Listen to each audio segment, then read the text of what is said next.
Pakainin mo na to! Sige po, Nay! A few moments later. Baby, tama na. Kain ka na. Kain na. Ano ba yan? Patulogin mo na nga yan? Ang ingay! Baby, tulog ka na. Nakakabal, baby. Nay, lang patulog. Ayan, anak-anak ka. Di mo naman pala kaya. Di ko naman to anak eh. Anak, dadating yung tatay na anak mo. Hay, buti naman.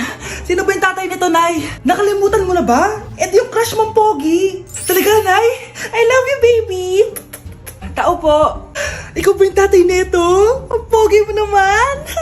Oh, di ba? Kaya ang ganda ng anak nyo. Hindi ako yung tatay. Yung kapatid ko. Ha? Sino? Sigurado pogi din yun. Ako yung tatay at yung asawa mo? Hindi kita asawa! Hindi ko anak to! Gusto ko lang maging malinaw sa inyo na dito sa klase ko, ako ang nasusunod. Naintindihan? Ma'am, ito po yung assignment ko. Anong klaseng assignment to? Parang ginawa lang ng bata. Mababa lang grades mo dito, ah. Pinaghirapan ko yung assignment na yun. Sino ang pambansang bayani natin? Ma'am, Scarlett. Ang pambansang bayani natin ay si... Oops! Napakabagal mo sumagot. Ang pambansang bayani natin. Straight to the point ang kailangan ko sagot. Ayusin yung sumagot, ha? Hindi na kayo elementary. Opo, ma'am. Pinayagan ba kita kumain sa loob ng klase ko? Ma'am. Akin na yan. Kung ayaw niyong binabastos kayo, wag niyo akong bastusin. Ay, oo, be. Kain tayo sa labas mamaya, ha? Hala, galit na si ma'am. Umalis lang ako saglit, ganyan na kayo. First meeting pa lang natin, pinapakita nyo ng mga ugali nyo. Buti pa yung kabilang section, tahimik lang. Kayo na ata ang worst section na napuntahan ko. Kung kami ang worst section, ikaw ang worst teacher. Sorry po, ma'am. At dahil dyan, bibigyan ko kayo ng maraming assignment. Ma'am? Oh, Scarlett, kamusta ka? Sana ikaw na lang ulit teacher namin. Ang sungit ng bago naming teacher eh. Hayaan mo, next quarter, ako na ulit ang magiging teacher nyo. Talaga, ma'am? Thank you, Lord! Sakit ng pakiramdam ko. Hala, ano nangyari sa akin? Nay? Anak, tulungan mo ako. Ano nangyayari sa'yo, Nay? Pati ulo ko. Nay, ito na yung gamot mo. Tama na.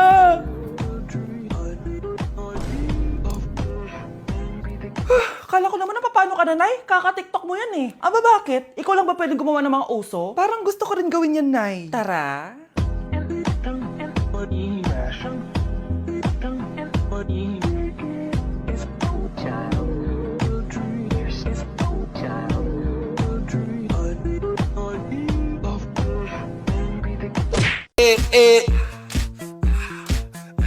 Like sugar on my tongue, your body so sweet.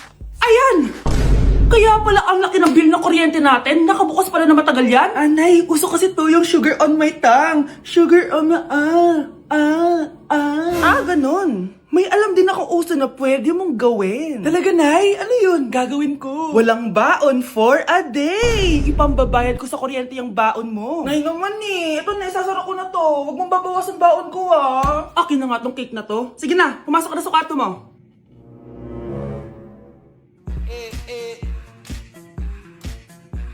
Like sugar on my tongue. Cheers! Hindi ko na kaya. Careful. Ay! Wala akong magawa ngayon kaya naman, let's do the spicy noodle challenge! Sabi nila sobrang anghang daw neto. Ano pang gagawin natin? Eh dilutuin na to! Eto na siya. Ilagay na natin yung sauce.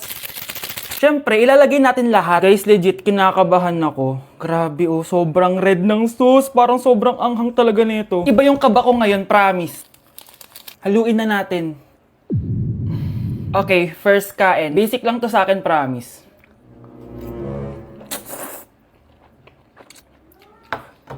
Parang wala lang. Napaka-basic. Parang level 1 lang siya. Wala siyang bahid ng kaanghangan. Guys, uubusin ko to para sa inyo.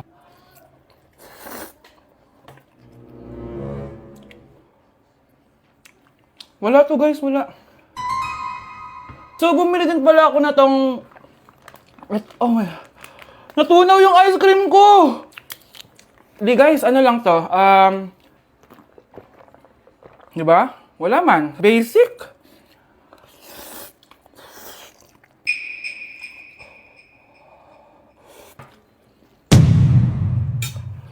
Wala naman. Grabe, ito na yung pinakamaanghang nyo. Wala to. Lalagyan ko pa ng hot sauce ha. Kasi wala siyang anghang. Cheers! Oh my God!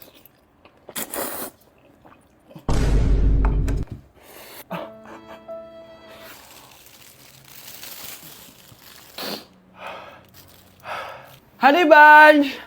Tikman mo to! Ano, basic lang? Yes. Guys, malapit ko na siya maubos!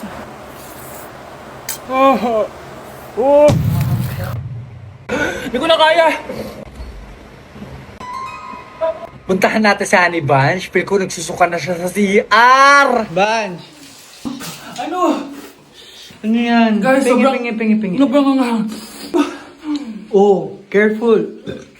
Careful. Ay! Wala ka!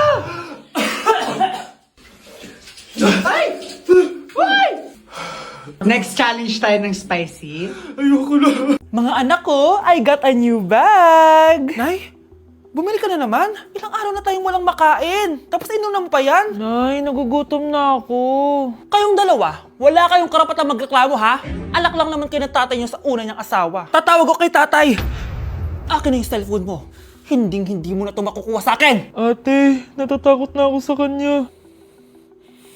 O ito, kumain ka na. Ate, ganito na lang ba talaga buhay natin? Hindi. Hahanap ako ng paraan para makausap si tatay. Love, padala ka naman ng 50,000, oh. Magbabayad kasi ako ng tuition ng mga anak mo. Tapos, ang dami pa nilang pinapabili. Tay, hindi totoo yan! Sinungaling siya! Wala na siya. Akala mo talaga makakasumbong ka? Talagang sinusubukan mo ko, ha? Walang iya ka talaga, tita! Ayan, diyan kayo nababagay. Ikukulong ko kayo dito. Wala akong pake kung anong mangyari sa inyo. Tay, tulungan mo kami. Ate, mamamatay na ba tayo dito? Tiwala lang, Kyle. Kakayanin natin to. Kyle? Ang taas ng lagnat mo. Tita, tulong! Dali natin sa hospital si Kyle! Ang ingay naman ng mga yun. May bago na naman akong bag. Kyle! Delivery po. Salamat naman, dumating na yung bago ko cellphone. Oh, ano pa ginagawa mo dyan? Binayaran ko na to sa online. Tama nga sila. Inuubos mo lahat ng pera ko sa mga luho mo. Ha? Ramon? Umuwi ka? Kukulong ko kayo dito. Wala akong pake kung anong mangyari sa inyo. Grabe ng pinagagawa ng babaeng to. Ginagawang hayop ang mga bata. Ramon, kailangan mo nang umuwi dito. Walang iya talaga yung si Rosa. Lumayas ka na dito, ha? Ayaw ko makita yung pagmumukha mo. Tsaka lahat ng mga pinambibili mo, bayaran mo to sa akin. Tapos na ang maliligayang araw mo. Scarlett! Scarlett! Tay! Kyle! Okay na si Kyle. Buti na lang, agad niya siya nadala dito. Sorry mga anak. Kung alam ko lang, uuwi ako agad. Tay, ang importante, nandito ka na. Yay! Nandito na si tatay! Makakain na ulit tayo ng masarap, ate! Huwag kayong mag-alala anak. Hindi na kayo malalapitan ng babaeng yon. Pangako. Eating only 7-Eleven for a day. Let's go! Honey Bunch, gising na, magkukontent ka, patayo na dyan. Ala, Good morning guys! So, ginising ako agad ni Honey Bunch. 11 a.m. na. So, magbe-breakfast tayo. Alam niyo na kung saan. Papunta na kami. And yung 7-Eleven dito guys, sobrang layo. Like, sa kabilang barangay pa. Hulaan niyo kung nasan ako. Nasa isang branch ako na binigay sa akin ni Daddy. Thank you, taxpayers! Wow, ang daming choices, oh. Umagang-umaga, samgyup sa lagad. Ano yan? Balik mo yan. Ano na naman to? Bayaran mo to, ah. Sabi di ba breakfast lang? Parang mag-fiesta na tayo dito, eh. Let's eat! So, itry na natin tong spam musubi. Yan. Mas masarap yung sa Japan, pero masarap din naman to. Meron tayong samgyupsal. Oh! Baho, ah. Wow, ah. Next is lasagna! Favorite ko yan. Masarap siya, guys. Mantikan ko na makalimutan itong matcha latte from Chingu. Di ko siya gusto, parang lasang artificial. Sarap niya! Two types of people. Ubus namin. Baka sabihin niyo hindi namin inubos. It's lunchtime, guys! So, kakain na naman tayo. Bash, gusto ko ng pad thai. Hindi po, ate! Kaya nga 24 hours 7-Eleven challenge. May kinikrave na akong ibang pagkain, pero 7-Eleven pa rin tayo, guys. Malay mo may pad thai sa 7-Eleven. 7-Eleven. Let's go! Excited na akong kumain. So, nandito na tayo sa second branch ni Daddy. Yes, kung di tatanong guys, contractor po yung tatay ko. Tara. Wow, parang sarap nito. Ano na naman to? Bakit ang dami na naman? Ito yung kinuha ko kasi patay gutom ako. Water check. Mountain Dew Zero check. Another mukbang. 100 kilo challenge. Tinahin natin tong Gogi Mandu. Ganito yung tsura niya, parang siyang siomay. Sarap! Dito ko lang to natitikman. Wow, ang daming laman. Liempo. Sa akin, chicken. Kimchi rice talaga? Bumili din pala ako ng laing. Laing.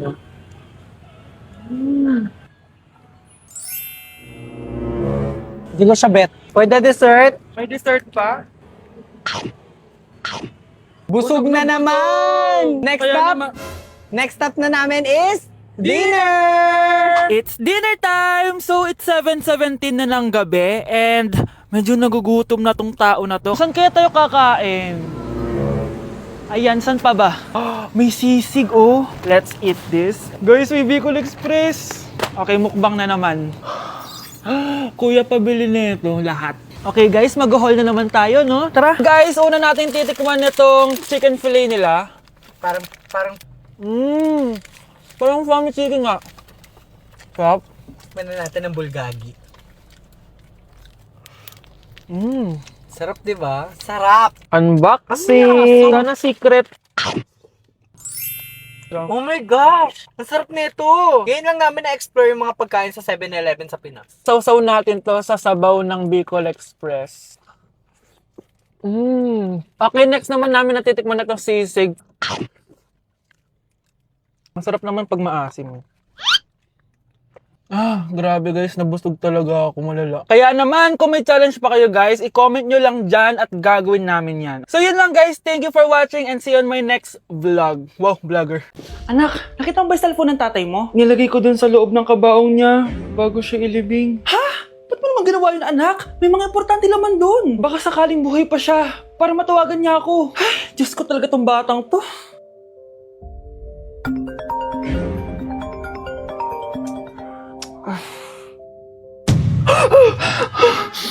Patawag si tatay. Nay, kailangan natin pumunta sa sementeryo. Tumawag sa akin si tatay. Anak, pwede ba? Wala akong oras makipagbiruan sa'yo. Marami pa akong tatapusin trabaho. Pero nay, pag di ka pa tumigil, kukunin ko yung cellphone mo. Tay, sumagot ka. Alam kong buhay ka. Sa lahat ng pwede kong makita, ikaw pa talaga. Jessica, tinatawagan ko lang tatay ko. Nababaliw ko na talaga, no? Patay na tatay mo, di ba? Baliw. Hindi, buhay siya. Ito tandaan mo. Kapag hindi ka pa tumigil sa kabaliwan mo, susunod ka na sa tatay mo. Sinabihan akong baliw ni Jessica tapos sinaktan niya ako. Totoo naman, di ba? Nabuhay ka. Anak, nabalitaan mo na ba? Ha? Ang alin, Nay? Patay na si Jessica. Natagpuan siyang walang buhay dyan sa may ilog. Ano? Ay, Diyos ko, kawawang bata. Tay, sumagot ka na please. Ikaw! Ikaw ang pumatay sa anak ko! Ano?